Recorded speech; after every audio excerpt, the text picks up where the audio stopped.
Welcome to the Blueprint Pros Podcast, a show to educate small business owners on the secrets to growing your business by landing big contracts with the Fortune 500 companies. And now, please welcome your host, the ultimate insider, Randall Dobbins.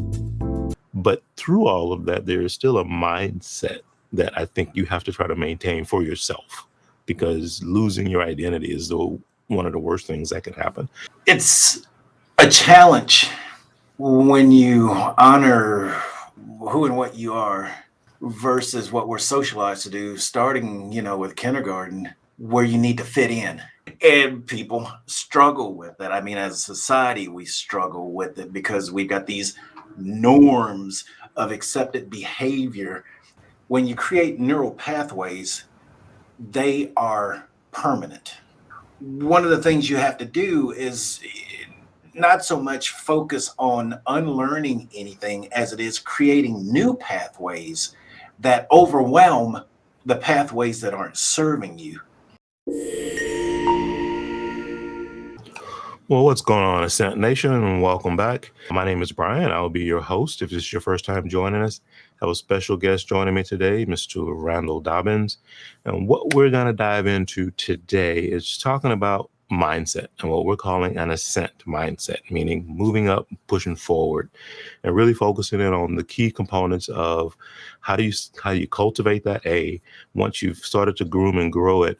What are the things that you have to do to continue to stay focused, to remain resilient, and keep pushing forward? Because as we all know, life is definitely going to throw some challenges, and there are going to be some left turns and some right turns that you might not have ever seen coming.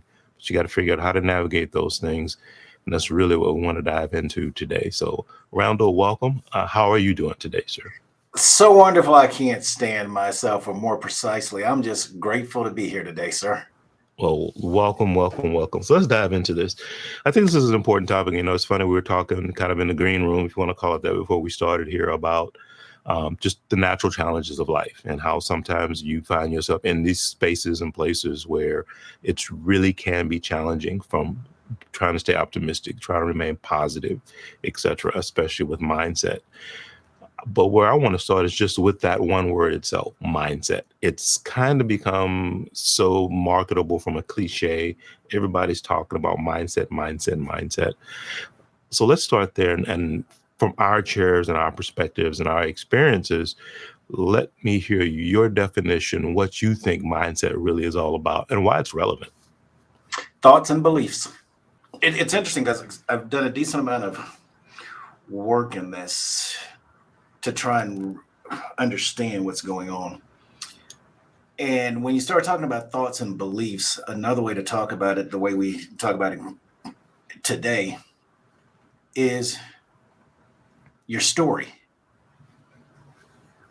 All right. If you evolve that, your truth. Okay. And when you start coming at this, you start saying, we all have had a set of experiences that brings us to this point that shapes our view of the world, of people, of bosses, of children, of folks we really care about, and folks that, we wish we cared about. And so when you start saying mindset, it really and truly, in my opinion, boils down to thoughts and beliefs as have come to become a part of the way you see the world at the present moment. That's a great definition of it, because thoughts and beliefs are kind of the root of it all, right? Because if you think about it from a foundational standpoint, right, you've got to start with that and then build up. So I think mindset is very important, because I just had this experience the other day. I was talking to a friend who recently had to relocate for work. They got a great promotion, but it's really been challenging for them. They were living in the Bay Area. They'd been there for years, got an opportunity to take a promotion to LaGuardia. So completely all the way on the East Coast, a whole different mindset, living in Brooklyn. I mean, everything just literally shifts overnight when you do that. So trying to maintain twofold. One is that lifestyle that you used to, because that's now changed. Because did it get a little chilly in Oakland? Yeah, but did you have 6 feet of snow? No, right? So what you have to deal with just shifting that, and they own the convertible, and I'm like, I got to get rid of my convertible because I don't need it here. So everything in their life is literally evolving. And I think the biggest challenge they're facing is their personality is naturally one of those good morning, smiling, that energy effervescent type person. And where they are now, literally people are telling them, you better get out of here with that. Literally saying it to them, so it's like a slap in the face. So just trying to, I guess, reevaluate and reassess who you are, and then I almost have to shift and change your personality and all of that. So it's interesting dynamics how life will do that to you. But through all of that, there is still a mindset that I think you have to try to maintain for yourself, because losing your identity is one of the worst things that can happen. So I do think there is a piece of mindset that is tied to identity, but then that goes back to what you were saying. Your identity is obviously based on your thoughts, your experiences, and your beliefs, right? So that's all part of that package. It's a challenge when you honor who and what you are versus what we're socialized to do, starting, with kindergarten, where you need to fit in. And the example you just said, here's someone that might have felt wonderful about themselves, but they're in an environment where that's not encouraged. You need to get out of here with that, because we don't need you coming in telling everybody how good. It's like, if you feel good about yourself, keep that to yourself. Like, and people struggle with that. As a society, we struggle with it because we've got these norms of accepted behavior that play out anywhere on the globe. It's like, we're not encouraged to be individuals. We're encouraged to be part of a collective with group think and group behavior. Yeah, we are absolutely encouraged to do that. We tell people we value uniqueness. That's a whole other podcast. We're talking about diversity, equity, and inclusion. We'll go down that road another day. But yes, you're absolutely right. So that said, that I want to kind of talk about this piece of it that I think we can struggle with. I think our listeners will definitely benefit from talking about being optimistic or having optimism, and what the differences are and how that plays optimism versus pessimism, and why that's really relevant, I think, from cultivating a stronger mindset. Optimism is deemed to be good. Pessimism is deemed to be bad. Okay. Mm-hmm. And so in some of the work that I do, we look at people's natural charge. Some people have what we call a positive polarity, and nature put this into them. Okay. Mm-hmm. Mm-hmm. And their positive polarity, these are the people who see what's working first. They are generally deemed to be optimists, but they really aren't. They just see what's working first. And then we have people who see what's not working first. And they're generally deemed to be, they have a negative charge. And once again, positive and negative is not good or bad. This is what nature poured into you. This is how you view the world. And so if you tend to see what's not working first, you're deemed a negative or a pessimist. And it's like, no, you just have a predisposed ability to see what's not working. Right. Now, if you throw judgment in there, that's an altogether different conversation again. And so where I've landed is, recognizing that people have a certain charge that nature put into it. And there's the one in the middle, where if you're neutrally charged, you tend to see both simultaneously. You'll eventually land on which side or the other, but people look at you as being indifferent, as not being a decision maker, because you can see them both at the same time. Mm-hmm. And so I give all that as backdrop to say that from where I'm coming from right now, if we're talking about abundance, we're talking about an Ascent mindset. We're talking about attracting more of what you want into your life and having less of what you don't want. Where does that really fall? And where I'm landing right now, I'm transitioning from optimism to pessimism to gratitude. It's like Mm. gratitude now, I believe, is the gateway to abundance. All right. And for our listeners, I'm going to go off on the deep end a little bit here, and trust me that this is not junk science or mysticism. There's a lot of actual neurological science to support this, and we might have to cover that in another conversation. But the issue when it comes to when we start talking about the law of attraction, and we can take that to like the prayer of Jabez for our faith folks, where you're saying, I want more abundance. All right. Enlarge my territory was the prayer of Jabez. We can talk about Old or New Testament, where you say, when you pray and you believe, it shall be done. And a lot of us have prayed, and a lot of us thought we believed, but it wasn't done. Okay.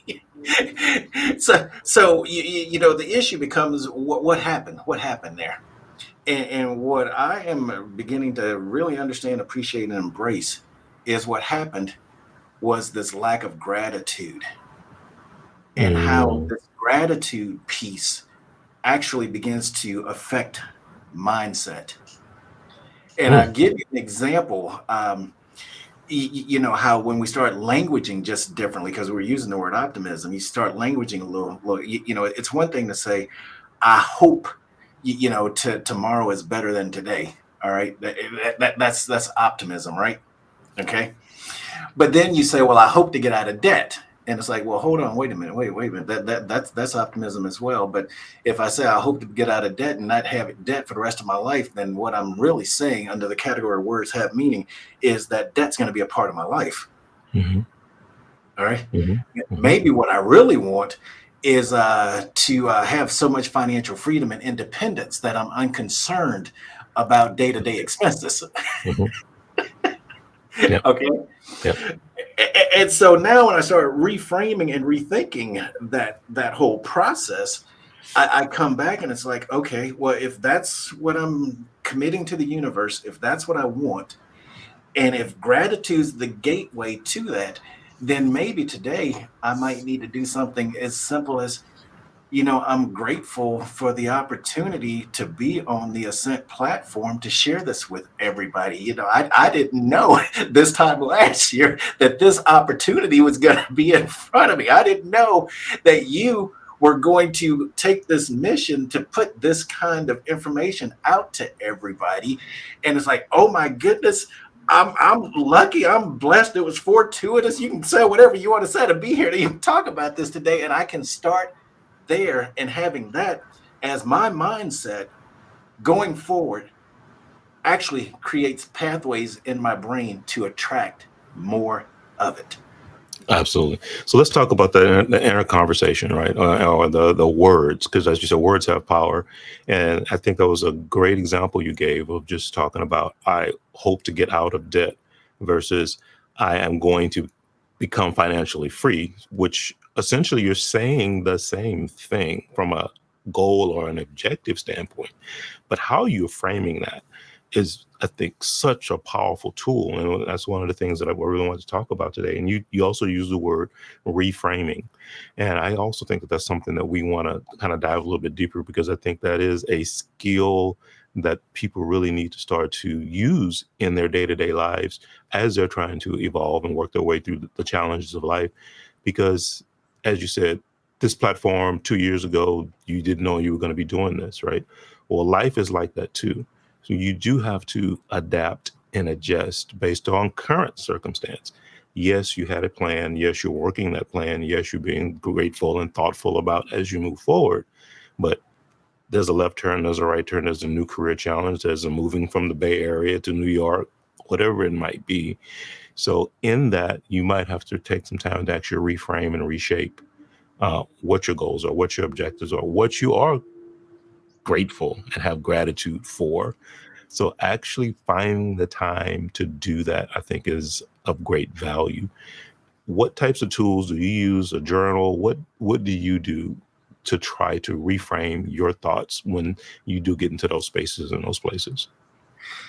I'm going to answer that, but let me back up for just 1 second Okay. because you touched on it. But I think our listeners uh, will want a little bit of framework for this. Okay. When we talk about words have power, one of the things that we're saying, when you create neural pathways, they are permanent. So it isn't so much that you ever unteach your mind. The issue is, do you train it in a way that brings you more abundance, that provides for the mindset that you want? And so one of the things you have to do is not so much focus on unlearning anything as it is creating new pathways that overwhelm the pathways that aren't serving you. So when we start talking about what are some of the specific tricks and tips that you can use to start doing this kind of work, once again, gratitude, things like keeping a gratitude journal is helpful. There's something as simple as looking at some of the people that are important to your life, perhaps even some of the ones that you have some challenges with, and start saying, what do I actually appreciate, or what am I grateful for in this person?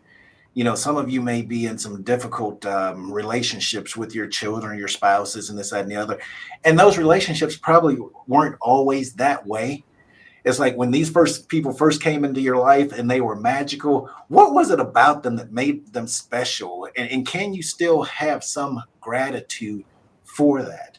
Now, what that does is that creates new pathways in your brain to have a different experience, a different interaction, a different back and forth with them because you see them from the position of gratitude. And because you made that shift, you start attracting more of that into your life. We were talking about this earlier where we said, when you start looking at your life right now, you now have a reality based on some choices and decisions you made in the past. So if you're not happy with what's going on in your life, it's a result of some choices and decisions that you made. And if you continue to say things like, I'm unhappy with my finances, I'm unhappy with my romance, I'm unhappy with my job situation, I'm unhappy with those, what you're communicating to the world is unhappiness. And the more you communicate that, the more that comes into your life. That's what you're attracting. Those are the words you're using. That's what you're communicating. So when you change that, as we were saying, with things like a gratitude journal or just a list of things or just a meditation in the morning where you start talking about, a handful of things that you're grateful for. When you take any situation, it's kind of like you can have a near miss accident and you can be grateful for the fact that the accident didn't occur, that you had the wherewithal, that your vehicle responded, that a whole host of things happened so that that the accident didn't occur. You have all these moments in any given day for gratitude at any given time. You just have to start telling yourself, that's what I'm choosing to accept as my new reality, is the gratitude for every situation. Does that kind of address the question, give us a little backdrop there? I think that's a key component. And that's that whole law of attraction type thing. And we hear a lot of talk about that.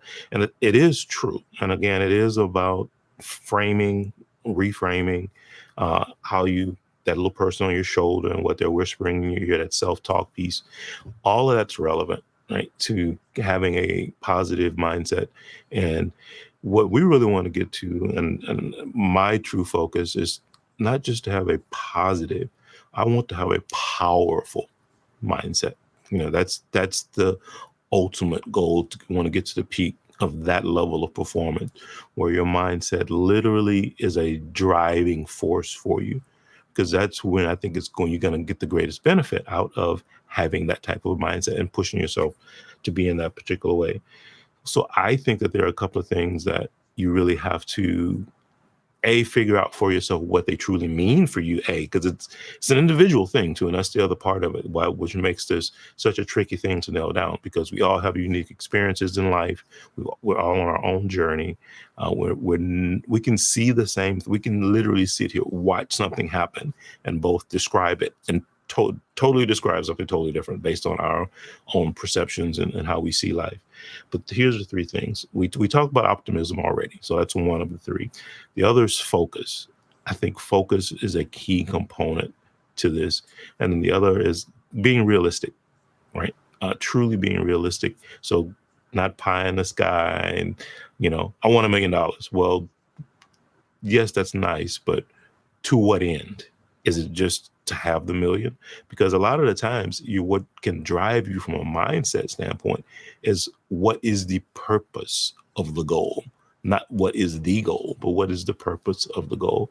So let's talk a little bit about that from your chair, and to drive us to have a powerful mindset, especially around focus and obviously being realistic about what you're trying to accomplish.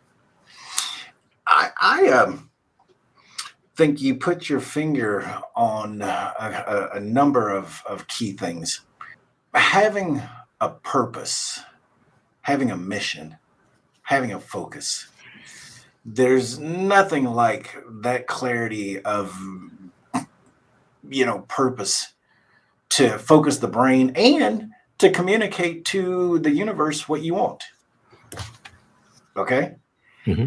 And it's an interesting thing, the law of attraction, and then we talk about the law of abundance. Interestingly enough, with the law of abundance, it does not recognize a finite set of resources. Correct. All right. The law of abundance says that when you really and truly step into abundance, there's enough for everybody to do pretty much everything. But most people don't really step into the law of abundance. Okay. Because in our society, we've rationed, starting off with grade school, X number of kids got A's, the whole bell curve. All right. X got B's. Hey, there's only so many women. You got to pick one. We may have to edit that out. But Yep. We're all kind of taught that the law of abundance means there's a finite amount of anything that I can have. All right. Let me rephrase it. Not the law of abundance. The common perception is that. But when you start getting into gratitude and the law of attraction and the law of abundance, it's like, actually, there's no limits. So now we get into this whole notion, because we talked about this earlier, when you pray and you believe, it shall be done. Let's get back to what does it mean to believe? Because I got the prayer part done, and I know the it shall be done part. It's that middle part, all right? And so when you start looking at folks who have achieved unimaginable things, okay, they, on the one hand, were very realistic about what they wanted to accomplish next, but their goals weren't bounded. Mm. All right. And they were open for how much ever abundance came in. Let's take Elon Musk, for example.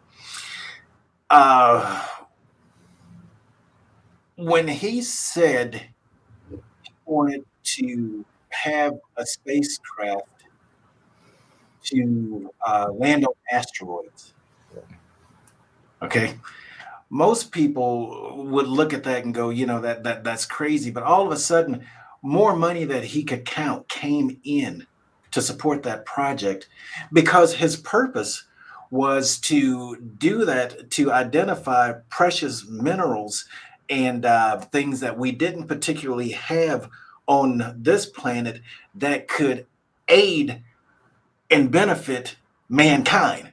Correct. I mean, it's like that purpose, that vision, and the abundance that came to support that was like, oh my goodness. Mm-hmm. And we see this, we think about We Are the World. All right. Somebody probably could have wrote a check for that, but that mission was so big that more money showed up than they actually knew how to get out the door. So we've seen when the mission, the vision, the purpose is big enough. So, we as individuals, it's like, okay, what do we really want? I mean, for me, the issue is supporting women and minority business owners to create legacy businesses that spin out generational wealth so that they can make an impact in the causes that matter to them.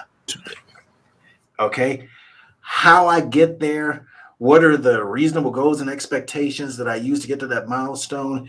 But I mean, just reframing that way, as opposed to, my business needs to generate this amount of revenue per month. I mean, just the shift was huge. And so, on the one hand, I have this practical aspect of what makes sense, but I can set a goal that allows for so much abundance and prosperity and all. And now with my gratitude mindset, I'm beginning to attract whatever. And the cool thing is, when more comes in than I'd planned for, then the law of abundance is going to send the resources I need to help achieve the purpose and the goal. The fascinating thing about that is that's that stage of goal setting, if you want to use that term, where you have realized that it's not about you. What's going to get you to the goal, the purpose, is not about you. It's about helping, giving, providing, sharing in other ways. It's not about you, but it will help lead you towards where you'd like to get to, and that's the mind shift that needs to happen with that whole piece of it. Yeah. So we're going to stay on mindset, but I want to jump to the opposite side of it, because this is another thing that I think is out there a lot, and it is very relevant, and it is scarcity mindset. So let's talk a little bit about that and why that's important from a scarcity mindset, and understanding that when you are making choices, when you're making decisions, how having a scarcity mindset can truly have some pretty bad impacts on that. But you have to be able to identify that's where you're coming from. So let's talk a little bit about scarcity mindset. The scarcity mindset, I would say, is the enemy of the law of attraction. But I want to crystallize the scarcity mindset, because some of our listeners may not really fully appreciate that that's where they are. Okay. Scarcity mindset operates on so many different levels. A scarcity mindset can start with something as impactful as I'm not lovable. I don't love myself. And so an abusive relationship is just something I have to endure. My parents didn't love me. And so rather than try and go out and find a positive relationship, I'm just going to be a loner and live by myself. Scarcity mindset can show up as, I'm never going to get promoted. I'll never have a job better than this. And so I'll just grin and bear it. If I'm fortunate enough to get a gold watch, bide my time until it's over. A scarcity mindset is, I can't do better than what I'm doing right now, so I'm just going to tough it out. Mm. A scarcity mindset is, my business will never be XYZ. Mm-hmm. Okay. Mm-hmm. I mean, you can take that whole scarcity mindset and you can start seeing how it plays out in people's lives day in, day out, because it disguises itself as victimhood. Yes. It disguises itself as blaming and shaming. You wouldn't believe how bad a day I had today. Customers and my boss were giving me grief like there was no tomorrow.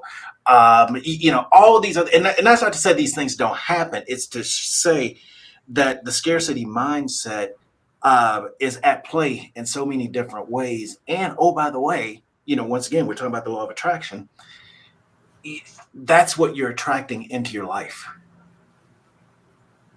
100%. Okay. 100%.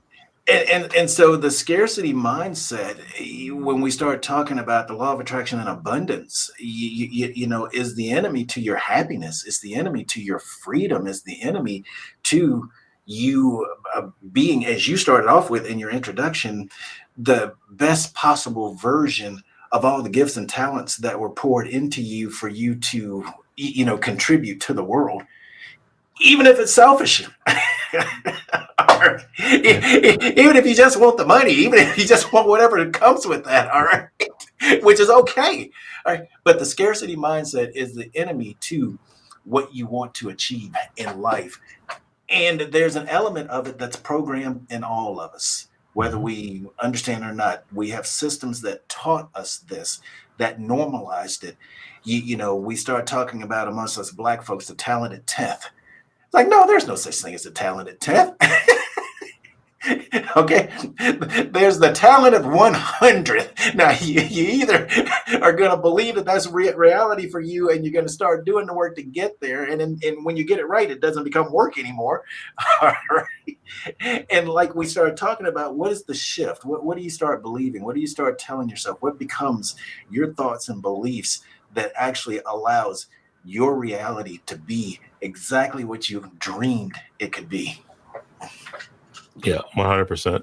So you touched on a couple of things. I want to go back to you. You mentioned in there talking about, I'm not good enough. I'm not worthy. My parents didn't love me, etc. So what I want to throw back on that piece of it, because I think this is very important, is, and I made a quick note to myself, the way I want it is the framework that I want to use with that, because your parents might have loved you, but maybe they didn't show it or express it in the way that you wanted it or the way you could see it, but it was there. So sometimes we need to get those blinders off and actually give them a little bit more of a broader breath to say, all right, yeah, I did have some of this, and they did show me other things in this way. And again, this goes back to gratitude and appreciation, right? Appreciate that they gave you that piece and stop hammering so hard on the piece that you didn't get, right? Because I can't, I'm not going to say there's never situations where it's all bad, but there are probably good pieces woven into that tapestry somewhere.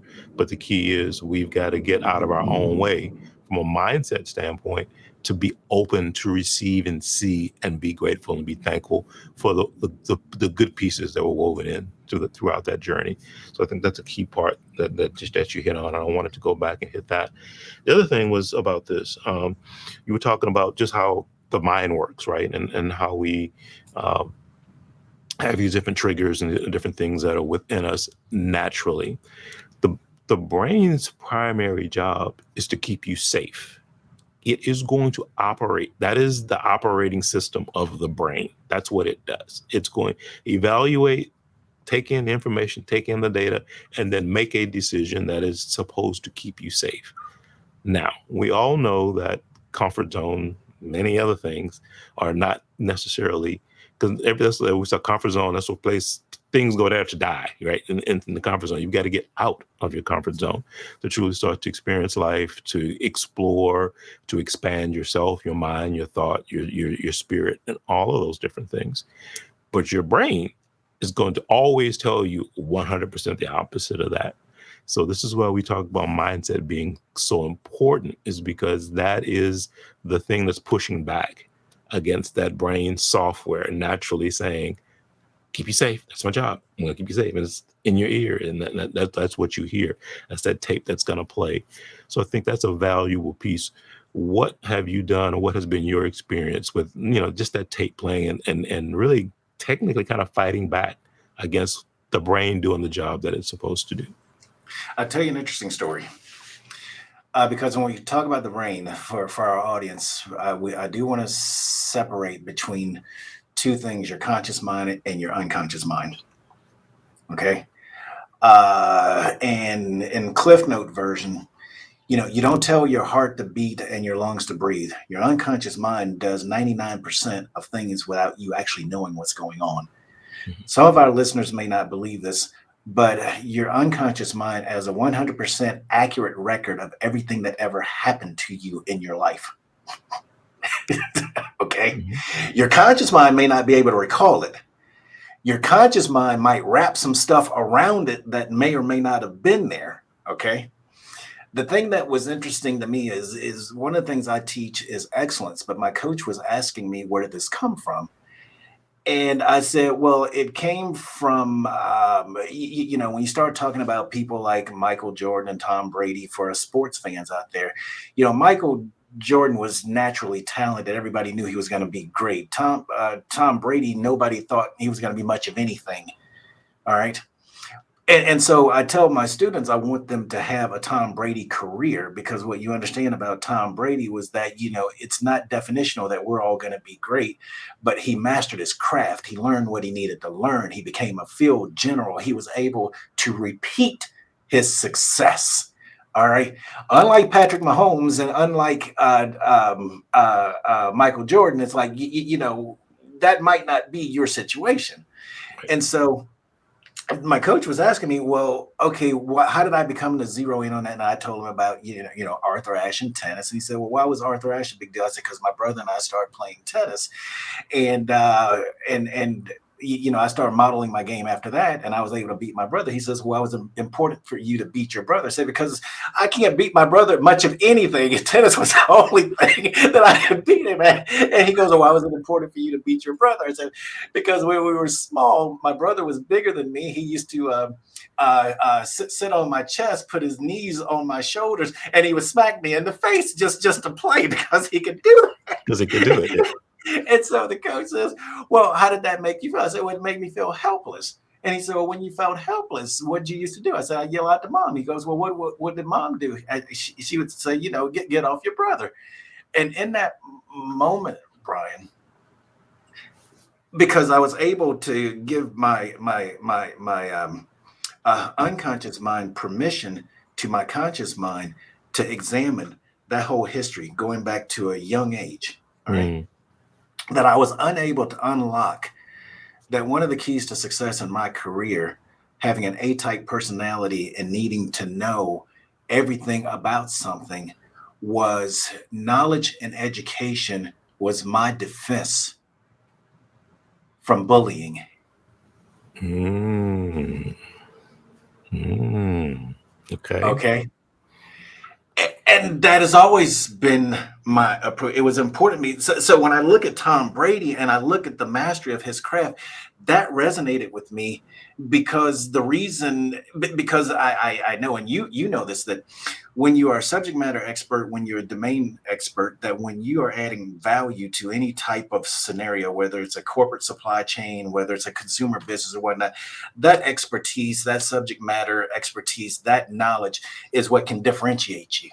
Correct. But I came from it initially as a way to protect myself. Exactly what you said. The brain is there to protect me. And now I'm untethered to that. I don't necessarily see this as protection at this point in my life. So I have a much healthier relationship with my operating system. I was able to go back to trauma, even though it was playful trauma. Okay. And it was well meaning. All right.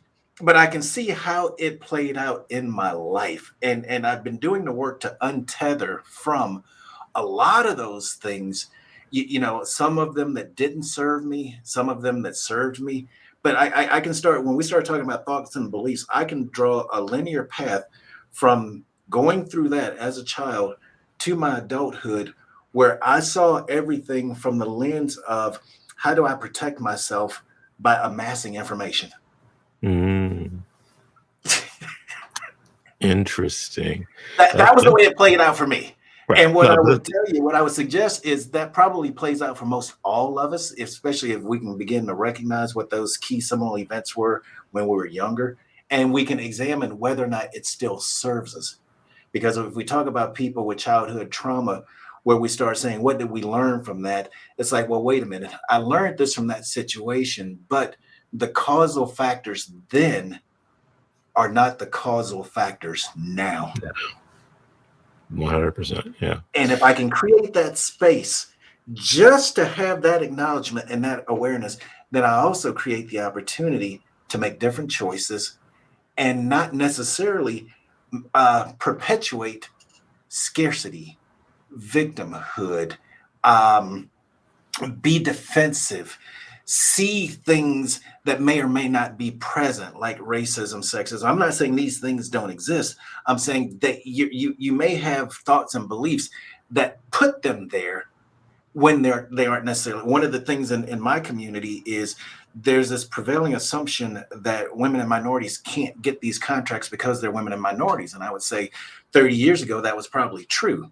I said today, that may be a part of the reason 30% of the time, but right now it's more about what you know and can it drive green. It's less about black, white, male, Mm, female. It's like, can you drive green?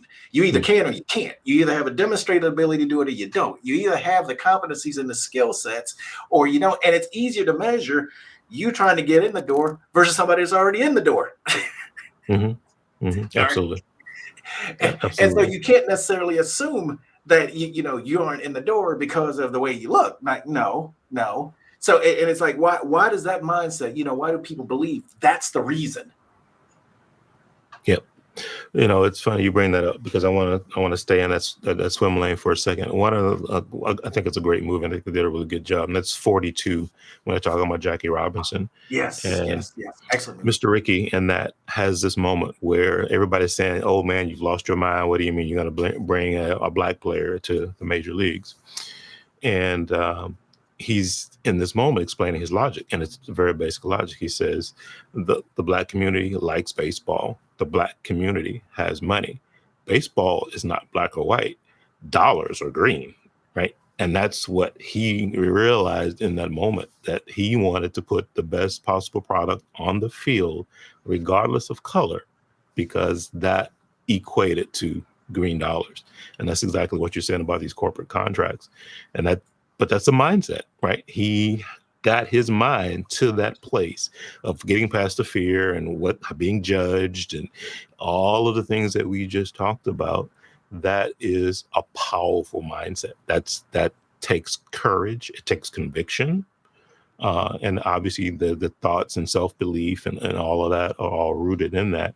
But the other piece of the last thing I want to touch on from that story is people asked him, after the success of it, well, why did you do it? He says, because I love baseball. Right. So it wasn't about him. As we talked about earlier, it was the fact that he loved baseball, and he, in his mind, the vision, this was going to be the best thing for the game he loved, was to integrate it. So just very interesting history with that, and just how something obviously that happened decades ago is still relevant today, and all about framing it and how you use it. And that's what we're talking about, is getting your mindset to be in a ascent mode where there are no limitations, as we mentioned a moment ago. Absolutely. Yeah. Absolutely. Yeah. So we're at that point now. What I want to do, what I call it a final thought. So I'll share mine first, and then I'll let you close it out for us, Randall, with just your final thought of what you like our audience to take away with them today, talking about developing this powerful ascent based mindset. And for me, wrote down a little quote here, and I said, "Your attitude will determine your altitude." And that's a saying that's been out there for a long time. So I do think that it's relevant because your mindset is directly related to attitude, because the attitude piece of it is what others actually see. The mindset is what's happening between the 6 inches of your ears right here, right? And that's what you need to strengthen, fortify, and make powerful. But how that's displayed to the world, how you go about putting it out and moving, making decisions and choices day to day, that's the attitude that you want to bring to the table. And as long as you can start to, I think, marry those two together and then push it out to the world in a positive, I'm moving forward, I'm getting out of my comfort zone, and all of these other pieces and parts that it takes to get it done, your altitude, whatever that looks like for you. And that's the beauty of it, is we all have different goals and objectives in life, but there are no limitations. That is the other piece that you definitely want to wrap your head around. Get the right attitude, The altitude can be wherever, however, whenever you want it to be. And so that's my thing that I want to leave everybody with, is to really start to focus in on that, truly believing that, get away from all that scarcity and stuff and everything else. I'm not saying it can happen overnight. It may take some time, but is it doable? 100%. Yes, you can. Randall, what's your final thoughts for today? I'm going to go with Gigi. Gratitude is great. All right. And if you recall, I mentioned, gratitude is the gateway to abundance. And we mentioned that the way we've been programmed, whether somebody programmed into us or whether we programmed ourselves, is everything in life, anything worth having is worth working hard for. Mm-hmm. You have to spend your time in the trenches. You always have to go that extra mile. For some of us, we've always had to work harder than everybody else. All of that is programming to my mind that is steeped in the struggle. Okay. And what I would recommend, along with exactly what you said, if we start saying gratitude is great, then anytime you have a challenge, approach it from gratitude. Okay. I don't care what the challenge is. Train yourself to be grateful for the fact that you are there in the moment, able to deal with it, and beyond a doubt, because we all have lived this, that in the next moment, things can dramatically be different. We all know this. It's been our life experience. Anybody listening to us right now knows this. We just forget about it because oftentimes we spend quite a bit of time in the problem. Okay. And so with gratitude, when you start shifting, then what you're doing now is telling yourself that my new reality is abundance that comes from being grateful that I get to do what I'm doing right now at this time in my life. And that I don't want to do, I'm going to be grateful for that I want to do so that I can attract more of it. 1000%, sir. Yes, absolutely. Well said. Well said. Well, audience, I think we left a lot of golden nuggets out there today. Just a lot of wisdom and a lot of experience that we've gone through. And again, the different things that both Randall and I teach and coach and mentor others on. So we wanted to share that with you today and start to move you in that direction of having a truly powerful mindset, because it is, again, a limitless thing that can move you in any direction, put you in any place, in any situation that you like to move to. So make that happen. Randall, thank you for this. I really appreciate it. It's been a joy as always, and the wisdom that you share is always of great value. For our audience out there, get out, enjoy the rest of your weekend.